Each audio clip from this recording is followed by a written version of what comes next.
यस कार्यालयका काम कर्तव्यका बारे सम्पूर्ण महानुभावहरूलाई सन्देशमूलक जानकारी।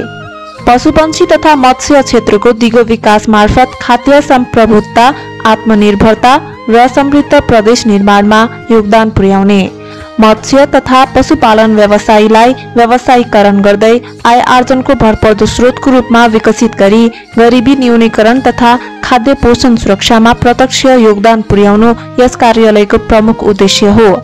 जिल्लालाई दूध, फूल, मासु र माछामा आत्मनिर्भर बनाउँदै मत्स्य तथा पशुपन्छी पालन व्यवसायलाई निकासी योग्य व्यवसायको रूपमा विकसित गर्ने, मत्स्य तथा पशुपालन व्यवसायलाई व्यवसायीकरण गरी खाद्य तथा पोषण सुरक्षा, रोजगारी सिर्जना र गरिबी न्यूनीकरण गर्ने, कृषकको आवश्यकता अनुसार स्वच्छ स्वस्थ मत्स्य तथा पशुपन्छी जन्य वस्तुको उत्पादन र उत्पादकत्वमा वृद्धि गरी ग्रामीण जनताको आर्थिक स्तरमा सुधार ल्याउने, यस जिल्लाको पशुपालन क्षेत्रको व्यवसायीकरण तथा पशु स्वास्थ्य सेवामा निरन्तर लाग्ने सहयोगी तथा समन्वयकारी भूमिका प्रदान गरी सम्पूर्ण कृषक तथा पशुपालन व्यवसायीहरूलाई उन्नति प्रगतिको बाटोतर्फ लैजाने यस कार्यालयको मुख्य उद्देश्य रहेको छ। सरलाई कार्यक्रममा स्वागत गर्न चाहन्छौँ। नमस्कार सर, गएको आर्थिक वर्ष तपाईहरुको लागि समग्रमा कस्तो रह्यो? प्रगति उपलब्धिहरू खास के गर्नुभयो? भनेका सबै कामहरू पुरा भयो कि भएनन्? के छ सर? गएको आर्थिक वर्षमा यद्यपि म थिएन, कार्यालयको हिसाबले म मन्त्रालयमा भएको हुँदै गर्दा यो कार्यालय स्थापना भएको चाहिँ पहिला यो कोल्याप्स भएको अवस्था थियो। 2078 मा यो स्थापना गरिएको हो। यसभन्दा अगाडि डाक्टर भरत काफ्ले हुनुहुन्थ्यो। उहाँको पालामा अलमोस्ट 70% उहाँहरूले प्रगति गरेको अवस्था छ। यद्यपि हामीसँग कर्मचारी असाध्यै कम हुनुहुन्थ्यो। करारमा लिएका कर्मचारी सहित उहाँ चाहिँ काम गर्नुभएको थियो। खास हाम्रो कार्यालयको त्यतिखेरको पनि अहिलेको पनि मुख्य कार्यक्रम चाहिँ किसानलाई विभिन्न रोग विरुद्धका खोपहरू लगाउने अथवा यो ब्रिड इम्प्रुभमेन्टको लागि एआईका कार्यक्रम सञ्चालन गर्ने, यसैगरी सानातिना अनुदानका कार्यक्रमहरू सूचना मार्फत कार्यक्रम सञ्चालन गर्ने नै थियो। सामान्य त्यसमा पोषण सुधारका कार्यक्रमहरूदेखि लिएर किसानलाई टेक्निकल कुराहरू, हिजो मात्रै पनि हामीले आज मात्रै सकेको हाम्रो सल्लाह क्रियाको कार्यक्रम थियो। कुकुरको र्याबिज कन्ट्रोलको लागि यस्तै क्याम्प गर्ने, शिविर गर्ने र अलिकति खोपसँग सम्बन्धित कार्यक्रम गर्ने गर्छौँ। अघिल्लो वर्ष 70% भएको थियो। अहिले पनि हामी तेस्रो त्रैमासिकमा छौँ। कार्यक्रम भइरहेको अवस्था हो। भेटनेरी अस्पताल तथा पशु सेवा विज्ञ केन्द्र भन्नुभएको छ होइन सर? विज्ञहरू बस्ने ठाउँ पनि रह्यो एक हिसाबले, र अस्पताल पनि रहेको छ। अब अस्पतालबाट दिइने सेवा सुविधाको बारेमा पनि भनिदिनुहोस् न। अस्पतालबाट विशेष गरी हाम्रो यहाँ दुई किसिमका कार्यक्रम हुन्छन्। एउटा स्वास्थ्यतर्फको, एउटा विकासतर्फको। स्वास्थ्यतर्फ हाम्रो डिस्पेन्सरी सेवा छ अनि ल्याब सेवा छ। हाम्रो डाक्टर साहब पनि हुनुहुन्छ ल्याबमा। त्यहाँ चाहिँ दिनदिनै मान्छेहरू ओपिटी चल्ने, केसहरू आउने, गोबर परीक्षण, दुध परीक्षण, सब परीक्षण हाम्रो यता हस्पिटलतिरबाट हुन्छ भने विकास निर्माणका कामहरू, विकासका कामहरू चाहिँ यहाँ सूचना प्रसारण गर्ने अथवा सूचना पठाउने, त्यसपछि सूचना माग गरिसकेपछि प्रपोजलहरू पर्छ, फिल्ड अनुगमन गर्ने र कामको आधारमा अनुदान दिने कार्यक्रमहरू पनि हुन्छ। त्यसकारण हाम्रो रेगुलर रूपमा दैनिक रूपमा यहाँ डिस्पेन्सरी चलेको छ स्वास्थ्यको अवस्थामा। अर्को हामीसँग केही विशेषज्ञ कामहरू पनि गर्छौँ हामीले। जस्तै हिजो मात्रै भनि पनि सकेँ, यो कुकुरको बन्ध्याकरण कार्यक्रमलाई हामीले सबै यहाँबाट गर्न सक्ने भएको हुनाले विज्ञ सेवा बाहिरबाट हायर गर्छौँ र हाम्रो आयोजनामा र स्थानीय तहको समन्वयमा काम गर्छौँ। हिजो पनि हामी रेसुङ्गा नगरपालिकासँग समन्वय गरेर 86वटा कुकुरको चाहिँ शल्यक्रिया सम्पन्न गरियो र भ्याक्सिनका कामहरू चाहिँ हुन्छ। यहाँ रेबिजको सधैँ यहाँ निःशुल्क भ्याक्सिन हुन्छ। हामी भ्याक्सिनका काम पनि गर्छौँ र विशेष गरी खुरेत, पिपिआर, त्यसपछि अब रानीखेत र यो रेबिजको चाहिँ रेगुलर रूपमा हाम्रो फिल्ड मार्फत पनि र कार्यालय मार्फत पनि खोपका कार्यक्रम पनि हुन्छ। खोप चाहिँ हाम्रो जिल्लाभरिमा 50 जना भ्याक्सिनेटरहरू नियुक्ति गरेका छौँ हामीले, अनि यहाँबाट हामीले भ्याक्सिन पठाउँछौँ। अहिलेसम्म हाम्रो 33,000 जति हामीले खोरेतको खोप स्थानीय तहमा पठाइसक्यौँ। उहाँलाई पनि सक्नु भएको छ, सफ्टवेयरमा हाल्नुभएको छ। र हिजो मात्रै 1,12,000 चाहिँ पिपिआरको खोप हामी कहाँ प्राप्त भएको छ। केन्द्रीय सरकार प्रदेश हुँदै आएको छ। हामीले यसलाई पनि पालिका वाइज 12वटा पालिका हुने, यहाँ पालिका वाइज बाख्राको डेटा कलेक्सन गरेर यिनै भ्याक्सिनेटर मार्फत हाम्रो भ्याक्सिनको काम चाहिँ सम्पन्न हुन्छ। सर, अहिले यस जिल्लामा पशुपन्छीमा देखा परेका रोगहरू के कस्ता रहेका छन्, के कारणले लागिरहेका छन्, त्यो पनि स्पष्ट पारिदिनुहोस्। लागिसकेपछि कसरी उपचारहरू गर्नुहुन्छ, समस्याको समाधानहरू गर्नुहुन्छ, त्यो पनि भनिदिनुहोस्। धन्यवाद। मैले अहिले रोगका नाम पनि लिइसकेँ होइन। विशेष गरी महामारीको रूपमा फैलिने पशुहरूमा भाइरलको रूपमा फैलिने भनेको एउटा पिपिआर बाख्रामा भाइरसबाट हुन्छ। त्यो चाहिँ यसपालि हाम्रो यहाँ कुल पूजा गर्दै गर्दा बुटोलतिरबाट खसी बोकाई यहाँ लिएर आए, काटेर खाए र त्यो ठाउँमा चाहिँ पिपिआर फैल्यो। त्यो भनेको कालीगण्डकी गाउँपालिकाको वार्ड नम्बर 5 मा चाहिँ फैलिएको थियो।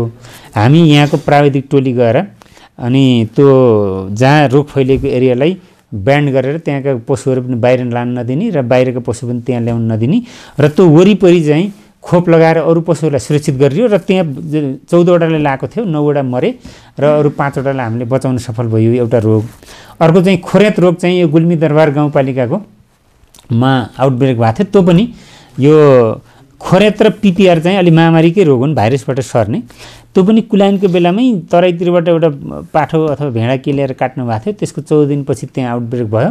त्यो भनेको मुखमा घाउ आउने, खुट्टामा घाउ आउने, ज्वरो बढी आउने।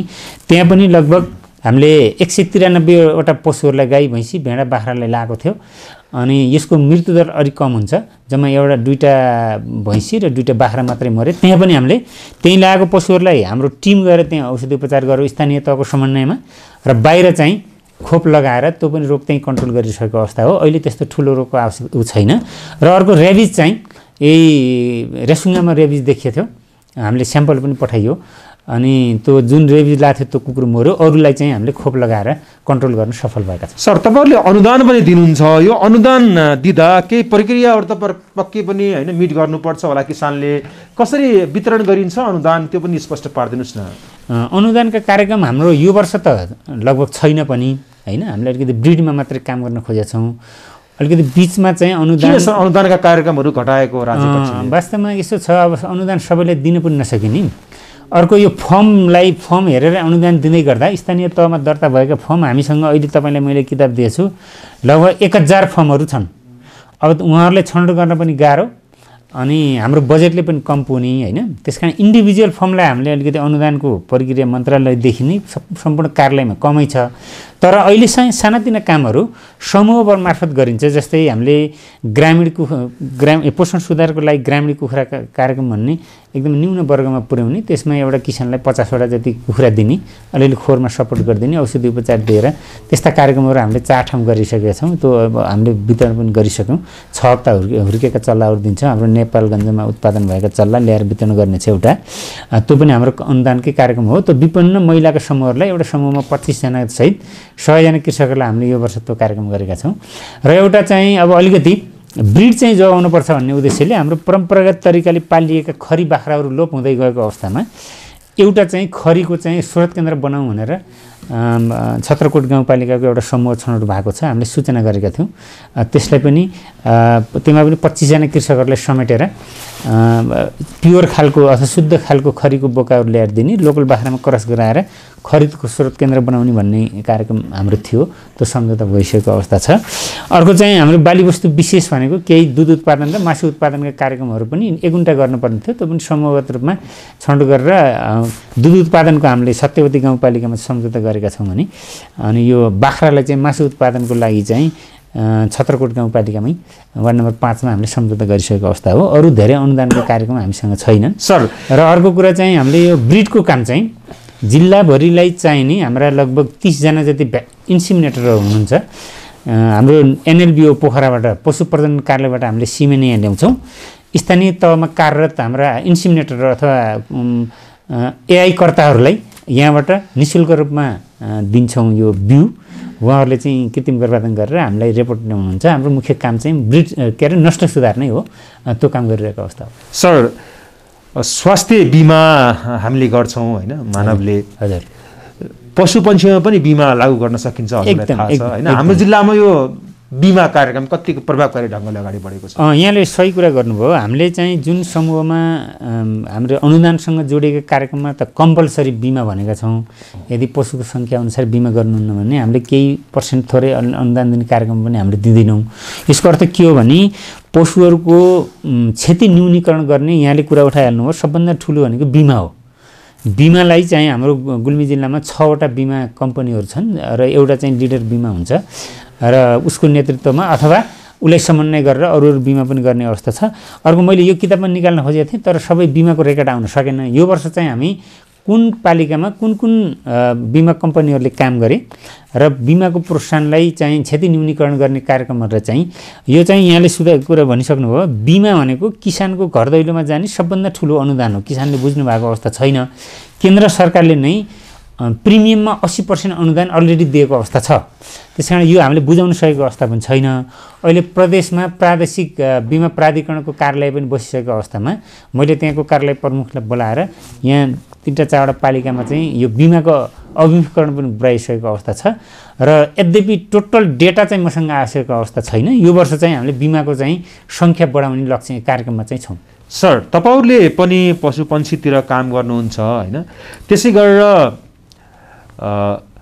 स्थानीय पालिकाले पनि केही काम गरिरहेको अवस्था, सङ्घीय कार्यालयले पनि काम गरिरहेको अवस्था, यो डुप्लिकेसन नहोस् भन्नको लागि कतिको चनाखो हुनुहुन्छ?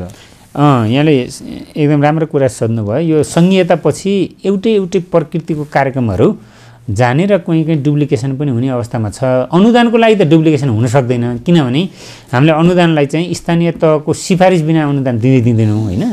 र अब सङ्घीय कार्यक्रम गऱ्यो भने पनि स्थानीय तह प्रदेश तहको सिफारिस बिना दिनुहुन्न होइन। यद्यपि अनुदानको कार्यक्रम कमै छन्। त्यसकारण अहिले मैले तपाईँहरूलाई भनिसकेँ। अब हामीले प्रदेशले गर्ने काम भनेको एउटा चाहिँ विभिन्न महामारीजन्य रोगहरूलाई कसरी न्यूनीकरण गर्न सकिन्छ खोपसँग जोड्ने, अर्को चाहिँ उत्पादन र उत्पादकत्व वृद्धिको लागि ब्रिडमा इम्प्रुभमेन्ट गर्ने, यो मुख्य काम प्रदेशले गर्न खोजेको अवस्था हो। हामीले यद्यपि म मन्त्रालयमा बसेर प्लानिङ गर्दा पनि अब चाहिँ हाम्रो अघिल्लो पहिला चाहिँ सङ्घीय कार्यालय हुँदाखेरि 1,00,000 1,50,000 रुपियाँ 1,00,000 1,00,000 पशुहरूमा एआई हुन्थ्यो भने यो घटेर अहिले 60,000मा आएको छ। यो वर्ष हामीले 1,00,000 एआई गर्ने गरी प्लान गरेका छौँ। यो चाहिँ मैले एकद्वार प्रणाली मार्फत भने, किनभने हाम्रो सङ्घीय कार्यालयबाट बिउ आउँछ, त्यो बिउ चाहिँ हामीले पालिकामा वितरण गर्ने गरी यो ब्रिड इम्प्रुभमेन्ट नै उत्पादनको आधार हो। सानातिना कामहरू जस्तै घाँसका बिउहरू औषधिहरू चाहिँ स्थानीय तहबाट नै अहिले वितरण गर्न सक्ने अवस्था छ। अहिले पनि भर्खर किसानहरू यहाँ हामी कहाँ आइसक्नु भएको थियो। हामीले विज्ञ सेवा दिन सक्ने अवस्था धेरै ठाउँ छैन। यद्यपि नजिक भएर मैले पठाएँ, नभए यो टेक्निकल कुराहरू चाहिँ स्थानीय तहबाटै गरिरहेको अवस्था हो। हामीले खोप र ब्रिडलाई चाहिँ हामीले मुख्यतया रूपमा हेर्ने गरेका छौँ। जस्तै स्रोत केन्द्र बनाउने अथवा सिमेन्ट मार्फत एआई गर्ने र राम्रो ब्रिड निकाल्ने काम चाहिँ हामी मार्फत गर्छौँ। सर, तपाईँ कार्यालय प्रमुख हुनुहुन्छ। सुशासन कायमका लागि होइन, आर्थिक पारदर्शिता भ्रष्टाचार नहोस् भन्नको लागि के गर्नु भएको छ र समन्वय सहकार्यको पाटो कसरी अगाडि बढेको छ? हजुरले थोरै त जोडिहाल्नुभयो, स्थानीय पालिकासित हाम्रो राम्रो सम्बन्ध छ, समन्वय छ भनेर, यसको बारेमा पनि स्पष्ट पारिदिनुहोस् न। सुशासनको हकमा अब गुड गभर्नेन्स अहिलेको सबभन्दा महत्त्वपूर्ण कुरा हो होइन। किसानहरू सुशिक्षित हुने अधिकार, सूचना पाउने अधिकार, अनि डाइरेक्ट जस्तै सामान्य केस भए पनि मलाई नै फोन गर्न सक्ने अधिकार पनि छ। हामीले नम्बर पनि दिएका छौँ। भर्खर यहाँहरूले पनि देखिसक्नुभयो, किसानहरूले हामीलाई फोन गरिरहेको अवस्था। यसको लागि हामीले कार्यालयमा सूचना अधिकारीको प्रावधान गरेका छौँ। अनि तपाईँको फ्ल्यास प्रिन्टमा हामीले दिने सेवाहरू, टाइमहरू, कसले के दिने भन्ने गरी सूचना पनि गरेका छौँ र हाम्रो वेबसाइटमा पनि गएको छ। र यो कार्यक्रम स्वीकृति भइसकेपछि हामीले यो म आइसकेपछि पनि स्थानीय तहका प्रमुखहरू, जिल्ला समन्वय समिति, सायद सरकारवाला निकायहरूलाई बोलाएर कार्यक्रम सार्वजनिकरण पनि गरियो। कुन कार्यक्रममा कहाँ गर्ने र बजेटको परिधि के हो, कसरी गर्ने भन्ने कुरा हामीले सार्वजनिकरण पनि गरेको अवस्था हो। र जसले यो सूचना माग्न चाहन्छ, यहाँहरूले चाहनुभयो भने हामीसँग एभाइलेबल, किनभने 2 वर्ष मात्रै भएको छ, सम्पूर्ण सूचना हामीले दिने व्यवस्था यहाँ गरेका छौँ सूचना अधिकारी मार्फत। अर्को कुरा समन्वयको पाटो मैले पनि पहिला पनि भने, डुप्लिकेसन कुरा यहाँले पनि ल्याउनु भयो। स्थानीयले के गर्ने, प्रदेशले के गर्ने, सङ्घले के गर्ने, अलिकति कन्फ्युज भएको अवस्था चाहिँ हो कृषि मन्त्रालय अन्तर्गतका सम्पूर्ण कार्यक्रमहरू। र यो चाहिँ अहिले सङ्घीयता भए तापनि हामी सङ्घसँग समन्वय नगरिकन यो महामारीको रूपमा हामी कन्ट्रोल गर्ने अवस्था छैन। उदाहरणको लागि अघिल्लो वर्ष लम्पी स्किनले थुप्रै क्षति भयो। त्यसमा चाहिँ प्रदेशले पनि सङ्घीयसँग केही भ्याक्सिनहरू माग्यो र सङ्घले पनि अन्तर्राष्ट्रिय स्तरमा कोअर्डिनेसन गरेर त्यो किसान कहाँ पुगेर हामी अब यहाँहरूले तथ्याङ्कै भन्न पर्दा जम्मा 394 मात्रै पशु हाम्रो गुल्मीमा मरेका हुन्। स्थानीय तहले त्यत्तिकै काम गर्यो, प्रदेशले त्यत्तिकै काम गर्यो, संयुक्त हामीले पनि सङ्घीयसँग समन्वय गरेर किसानको घर घरमा पुर्याएर 17,000 जति हामीले खोप लगाएको अवस्था हो होइन। त्यो स्थानीयले मात्रै गर्न सक्दैन, प्रदेशले पनि गर्न सक्दैन। समन्वयको बाटो हाम्रो असाध्यै राम्रो छ। सर मागहरू कस्ता कस्ता आइरहेका छन् किसानबाट? किसानबाट त अहिले वास्तवमा सुरुमा अनुदानहरू माग्ने चलन पनि थियो, तर अहिले चाहिँ हामीले वास्तवमा हामीलाई टेक्निकल एक्सपर्टिज चाहिन्छ है। यो टेक्निकल कुरो रहेछ, पैसाको कुरो भन्दा पनि हामीलाई चाहिँ महामारी रोग नलाओस्, हाम्रा पशुको सुरक्षा होस् अनि हामीले चाहेको बेलामा सेवा पाऊँ भन्ने नै माग छ। यो प्रदेश सरकारले पनि आफ्नो जस्तै अहिले पनि हाम्रा करारका कर्मचारीहरू स्थानीय तहमा हामीले 2-2 जना बाँडेका छन्, 24 जना करार कर्मचारीहरू हुनुहुन्छ। उहाँहरू मार्फत हाम्रा टेक्निकल कामहरू पनि पुगेको अवस्था छ। किसानलाई त्यत्रो ठुलो हामीलाई नगदै चाहियो भन्ने पनि छैन अहिलेको अवस्थामा, तर हामीले गरेको कृषि कर्मको या मार्केटिङको सुनिश्चितता हुनु पर्यो र टेक्निकल एक्सपर्टिज चाहिँ हामीलाई चाहिने भन्ने छ। हाम्रा प्रोग्राम पनि त्यस्तै छन्। मैले अहिले पनि भनिसकेँ, डोर टु डोर हामी किसानको घर घरमा विज्ञ सेवा मार्फत डोर टु डोर कार्यक्रम पनि सञ्चालन गर्छौँ। यस्तै विज्ञ सेवा मार्फत सर्जिकल क्याम्पहरू हामीले गर्छौँ र हामी भोलि पनि कुनै ठाउँ गर्दैछौँ। यहाँ सेवा नपुगेको ठाउँमा स्थानीय तहमै गएर पशु स्वास्थ्य शिविरका कार्यक्रमहरू हामीले गर्छौँ। यस्ता कामहरू हामीले गरिरहेको अवस्था। अन्तमा यो भनिदिनु सर, राज्य पक्षले थोरै धेरै लगानी कृषि पशुपन्छीमा लगाएको छ, जति आउटपुट पाउनु पर्ने हो हामीले त्यो पाइरहेका छैनौँ, किन हो सर? आउटपुटको अर्थमा यो हो, नामै एग्रिकल्चर छ। एग्रिकल्चर भनेको तपाईँ यो बिजनेससँग जोडिनुभन्दा पनि यो सिस्टमसँग जोडिएको अवस्था हो। यदि हामीले एग्रिकल्चर गर्नै छोड्यो भने खान नपाउने अवस्था छ। यसलाई बिजनेससँग जोडेर नाफा र घाटासँग जोड्यो भने तपाईँ असन्तुष्टि पनि हुन सक्नुहुन्छ। किनभने यो चाहिँ कुनै बिजनेस गर्यो भने थुप्रै लगानी गरेर गऱ्यो भने लगानीको अनुपातमा कृषिको आउटपुट कमै छ। यहाँलाई स्पष्ट भन्नुपर्छ। सरकारी फार्महरूमा पनि हामी 1 रुपियाँ खर्च गऱ्यो भने 1 रुपियाँ 10 पैसाभन्दा बढी आम्दानी भएको हामीसँग छैन। त्यसकारण किसानको अवस्था पनि त्यही हो। तर हाम्रो यो एग्रिकल्चर भनेको कल्चर हो। यो कल्चर भनेको पहिलेदेखि चलिआएको कुरा छ, यो गर्दै जानुपर्छ, गर्दै जाने हो। त्यसलाई चाहिँ अलिकति आधुनिकतातिर जोड्यो भने यो व्यवसाय पनि हुनसक्छ।